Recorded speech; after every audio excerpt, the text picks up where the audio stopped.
Hey guys, so I'm going to be describing the central values and norms of the code on the streets. As Anderson states, these are codes that are informal rules that control public environments, more so like property. Some of these examples of values and norms that are in written language is one of them is respect. And it's not because they want to be liked, it's a sense of security for them. Because if you have respect, who's going to want to mess with you in the streets? Um, Another one is violence. This is a code that is, recommended to use.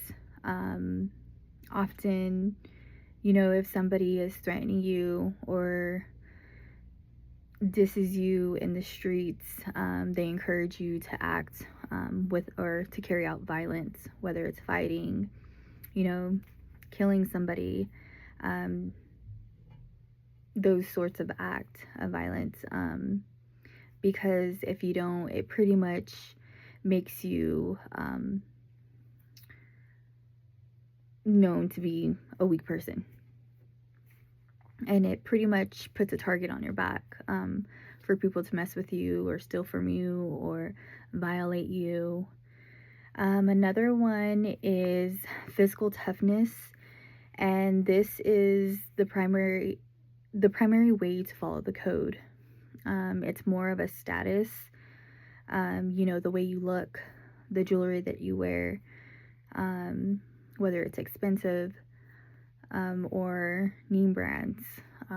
It's a status that's looked upon in the streets because they know you're coming from something, whether that's illegal or not. Another one is gaze, and these are facial expressions that other people in the streets could be giving one another, whether it's a sign of disrespect, a facial expression that signals some type of activity, gang activity.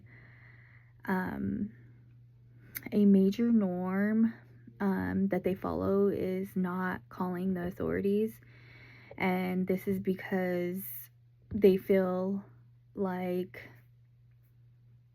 calling the police could put them in a worse or a bad situation, that it could retaliate against them by the police officers not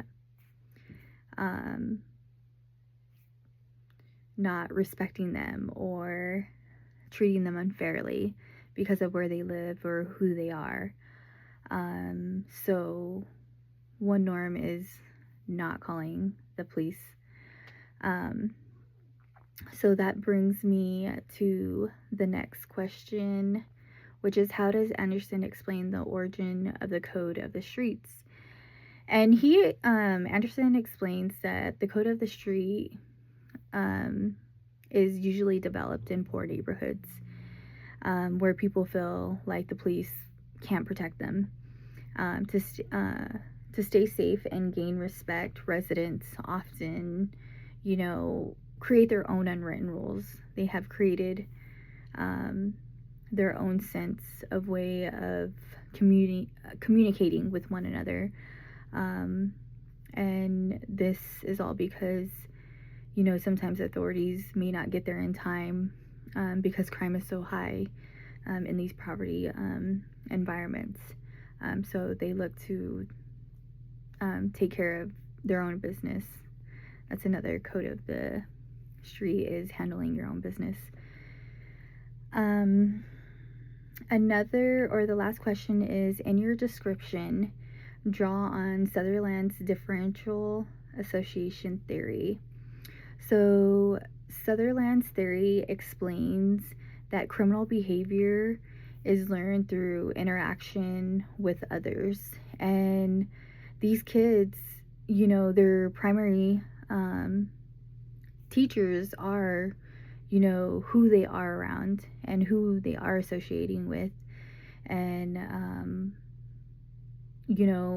if their parents um, grew up on the code of the street, most likely they're going to be dropping that down to them. So it's all kind of like a domino effect. So from a young age, they're already exposed to certain definitions that favor breaking the law rather than focusing on, not breaking the law. So I think a good example might be when these children are taught to, fight with whoever they're having, a problem with. Their parents are often encouraging them to fight instead of, conversating and fixing the problems, between them. And sometimes they're punished. They're punished for not fighting and just walking away and leaving it as is. So, in their world, the pressure to conform to these violent norms is much stronger than the pressure it is to follow, the traditional rules, making it highly to where they're gonna turn to aggression whenever they feel like their respect is being challenged. So that is all I have for this topic or this discussion. Thanks.